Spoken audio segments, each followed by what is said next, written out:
ఈ మధ్యన మళ్ళీ చంద్రబాబు నాయుడు గారి మాటలు వింటుంటే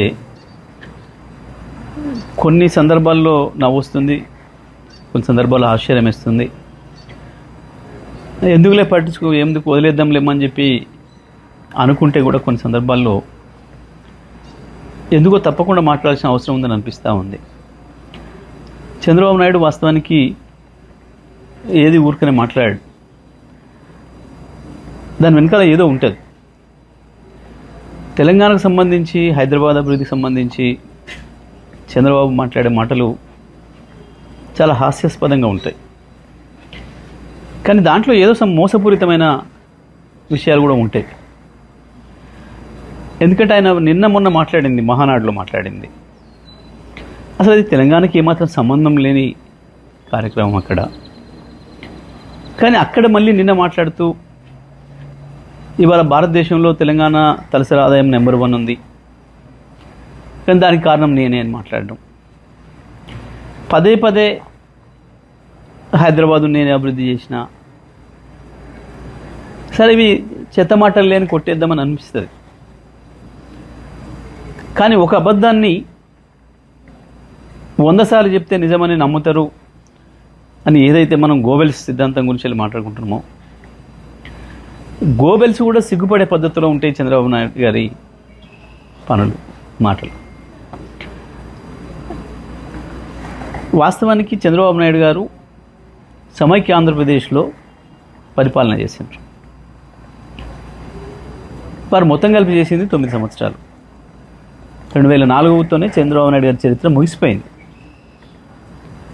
సరే, వారంటే సీనియర్ నాయకుడిగా గౌరవం ఉంటుంది, అది వేరే విషయం. కానీ మాట్లాడే మాటలు విన్నప్పుడు మాత్రం చాలా చిర్రెత్తుకొస్తుంది. తెలంగాణ వాదులు వాళ్ళదైన పద్ధతుల్లో వాళ్ళు స్పందిస్తున్నారు సోషల్ మీడియాలో. మిత్రులు, నిజమే, కొన్నిసార్లు వాళ్ళు పెడుతున్న పదాలు, వాళ్ళు వాడుతున్న పదాలు చూస్తే కూడా కొంచెం బాధ అనిపిస్తుంది, అంత హార్ష్గా ఎందుకు మాట్లాడుతున్నారు మా వాళ్ళు అని. కానీ మీలాంటి వాళ్ళకు అదే సరైందేమో అనే భావన వచ్చేటట్లు ఉంది మీ ప్రవర్తన.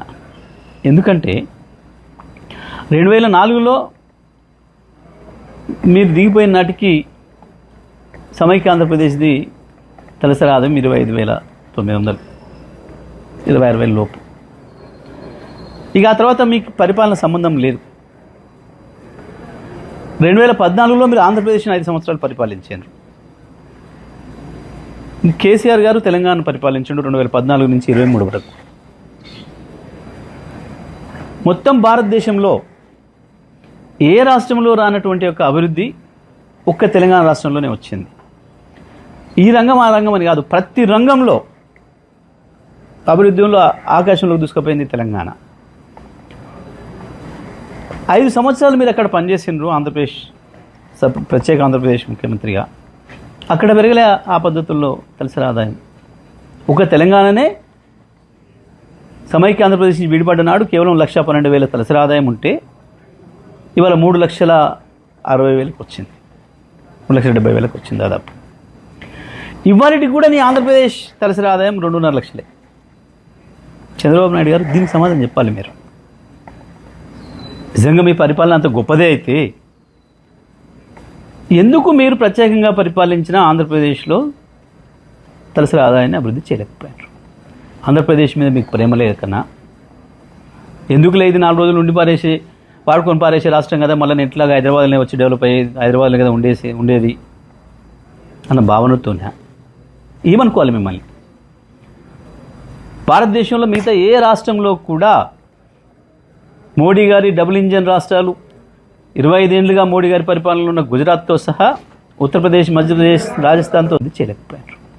ఆంధ్రప్రదేశ్ మీద మీకు ప్రేమ లేకనా?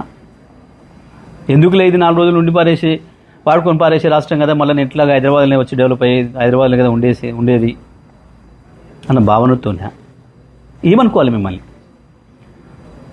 భారతదేశంలో మిగతా ఏ రాష్ట్రంలో కూడా మోడీ గారి డబుల్ ఇంజన్ రాష్ట్రాలు 25 ఏళ్లుగా మోడీ గారి పరిపాలనలో ఉన్న గుజరాత్తో సహా ఉత్తరప్రదేశ్, మధ్యప్రదేశ్, రాజస్థాన్తో సహా ఏ రాష్ట్రము పోటీ పడలేదు తెలంగాణతో.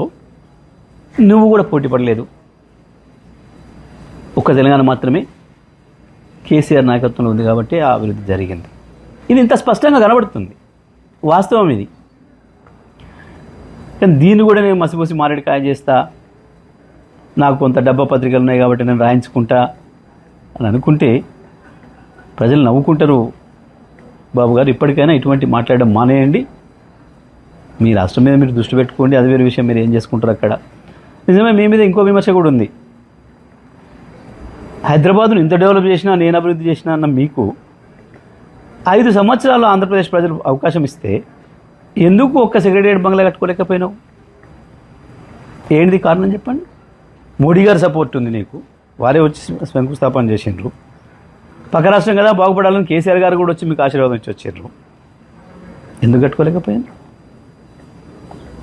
అది తెలియదు. కానీ నేను హైదరాబాద్ను బాగు చేసిన, తెలంగాణ తలసరి ఆదాయం పెంచిన, ముందు ఆంధ్రప్రదేశ్ ప్రజలు ఆశ్రయించుకుంటారు మీ మాటల్ని. దయచేసి ఇప్పటికైనా చంద్రబాబు గారు ఇట్లాంటి మాట్లాడడం మానుకొని వాస్తవాలను ఒప్పుకుంటే మంచిది. కేవలం కేసీఆర్ వల్ల మాత్రమే తెలంగాణ తలసరి ఆదాయం పెరిగిందనేది వాస్తవం. హైదరాబాద్ అభివృద్ధి ఏ ఒక్కరో నేను చేసినానంటే తెలివితక్కువతనం. హైదరాబాద్ అభివృద్ధిలో కేసీఆర్ కేటీఆర్ల కాంట్రిబ్యూషన్ ఎక్కువ ఉంటుంది. కానీ ఎప్పుడు చెప్పుకోలేదు గొప్పలు మేము. ఎందుకంటే హైదరాబాద్ వందల సంవత్సరాలుగా పెరుగుతూ వచ్చిన రాష్ట్రం. ఇక్కడ ఉండే లివబుల్ కండిషన్స్ అవి నిర్ణయిస్తాయి ఒక ప్రాంతం యొక్క అభివృద్ధిని. కానీ నువ్వు లేని దాన్ని గొప్పలు చెప్పుకొని అక్కడ ఏందో చేస్తా అని చెప్పి ఏందో చూయించి, ఏదో ఆంధ్రప్రదేశ్ ప్రజలకి ఏదో చూయించి ఏదో చేసి అసలు మీ కేర్ ఆఫ్ అడ్రస్సే లేకుండా చేసుకుంది మీరు. మీ గొప్ప విజన్ ఇప్పటికీ ఆంధ్రప్రదేశ్ ప్రజలకు అడ్రస్ లేకుండా చేసింది. దయచేసి మా జోలికి రాకుండా, ఎందుకంటే మీ రాష్ట్రం విషయాలు మేము పట్టించుకోవటం లేదు. కానీ మా జోలికి వచ్చి తెలంగాణ ప్రజలను అవమానించే పద్ధతుల్లో, కేసీఆర్ని అవమానించే పద్ధతుల్లో మీరు ఇట్లాగే మాట్లాడుతారంటే